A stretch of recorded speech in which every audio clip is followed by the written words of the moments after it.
ముఖేష్ అంబానీ కుటుంబం మొత్తం అనంత్ పెళ్లి వేడుకల్లో మునిగి తేలుతోంది. కోట్లాది రూపాయలను మంచినీళ్లలా ఖర్చు చేస్తున్నారు. అయితే మరో అంబానీ బ్రదర్ పరిస్థితి మాత్రం ఇందుకు పూర్తి భిన్నంగా ఉంది.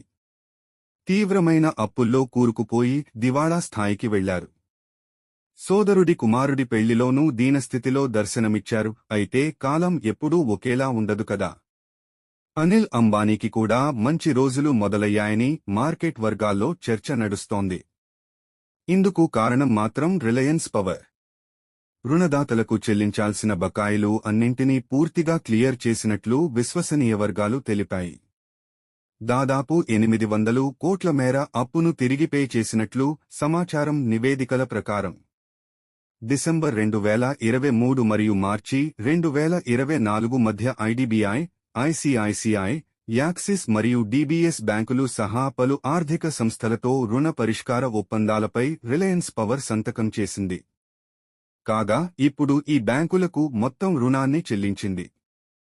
ఫలితంగా రిలయన్స్ పవర్ స్వతంత్ర ప్రాతిపదికన రుణ రహిత సంస్థగా మారింది. డిసెంబర్ 2023లో అరుణాచల్ ప్రదేశ్లో ప్రతిపాదిత 1200 మెగావాట్ల హైడ్రోఎలక్ట్రిక్ ప్రాజెక్ట్ అభివృద్ధి హక్కులను కి 128 కోట్లకు రిలయన్స్ పవర్ విక్రయించింది. మార్చి 2024లో మహారాష్ట్రలోని వాష్పేట్లో తన 45 మెగావాట్ల పవన శక్తి ప్రాజెక్టును జేఎస్డబ్ల్యూ రెన్యూవబుల్ ఎనర్జీకి 132 కోట్లకు అమ్మేసింది. ఈ రెండు డీల్స్ ద్వారా వచ్చిన ఆదాయాన్ని రుణాల చెల్లింపునకు ఉపయోగించినట్లు తెలుస్తోంది. ఇలాంటి మరిన్ని అప్డేట్స్ కోసం జీటీవీ అప్డేట్స్ ఛానల్ని సబ్స్క్రైబ్ చేసుకోండి ఫ్రెండ్స్.